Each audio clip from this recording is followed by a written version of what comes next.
wanasema wamefika, wengine wangaliki njiani wanakuja. Nahitaji wafike mapema tuone cha kufanya. Rastafari DVT ayandaya. Sikiliza kwa makini nachosema, wengine wanasema wamefika, njia ingaliki ndefu sana, tutafika na sisi.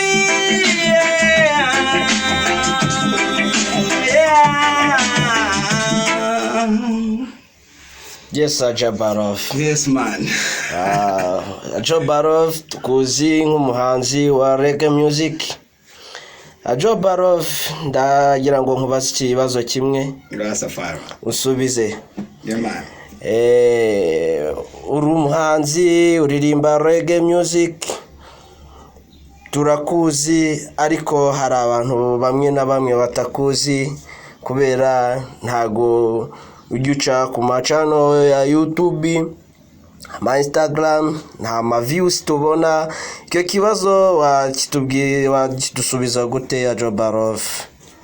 Jewe nivyo natangwe muziki kuva kera cyane, n'ibihugu nagiye muri byinshi cyane, ariko muri ibyo bihugu baranzi icyo nagiye nkora, ariko benshi hano mu bavandimwe mu bihugu mvukamwo ntibanzi cyane kubera indirimbo zanjye ntizicurangwa ku ma televiziyo, mbese natwe ntibaduhaye mahigwe ngo abantu batumenya. Ariko ibikorwa twakozwe ni byinshi, ni nko kubona bahama Prix Nobel, abantu baba barakoze bibi barishe bagahabwa Prix Nobel, ariko abaharaniye amahoro nabo ntibahabwa ama Prix Nobel, kandi ayo mahera amahoro yahungabanijwe nawe nyene bahawe ama Prix Nobel. So na Bomare nta Prix Nobel bamuhaye. Abatuci baharaniye amahoro bama Gosgave ba Martin Luther King bande ba Kuruma nta ma Prix Nobel baraba, ariko nk'abantu usanga bara panze ubwicanyi bakica abantu nibo usanga bahabwa ama Prix Nobel. So ni nkuko nanjye na Prix Nobel mpabwa, ariko dufite ibikorwa byose twakoze dore n'ubwanka aho bushika nibi cyose n'ibikorwa yari no kwihangana ababikomeye cyane. So igituma jewe ntatembe muri YouTube ngo ngire n'ama view menshi, jewe nagize channel yanje muri no mwaka kubera ibyo nakora byose kera. Aba journaliste badukiriyeho nibo bafata ibikorwa byacu bakabishira mu ma YouTube yabo, urumva ko nibo babona ama view, nibo nubu bagezweho, nubu babaye ba star, ariko babonye iyo migisha yose bayivanye kuri twebwe. Ubu bese turahura bagena mu modoka bakifungirana mu mamodoka, ariko ndabazi utamodoka bafite n'abama interview. Reba ama interview nabahaye bafite ama view ibihumbi 100 interview.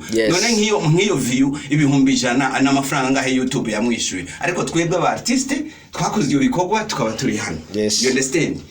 Radio ama televiziyo atera imbere kubera imiziki y'abahanzi, ariko abahanzi nabo bakagumanga ni nk'ukuri ntusarure, ariko ibyizo rimwe ugasarura niyo byaterambere ku bantu bose. Rastafari, peace and love. Ajabarov downtown soon.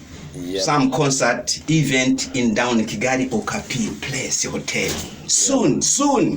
Yes, they will see something new. Aman. Rastafari Selassie I. Kandi abantu mwese ndabakunda. Ivyo munkorera mu supportinga baye kubera mwebwe. That's my people, is my life. Love you people. Love you. One love, one destiny, one heart. One people, one world, one family, one nation, Abraham nation. Thank you so much. I love you, my people. Much love and a beautiful day. All right, Ajabarov. Thanks.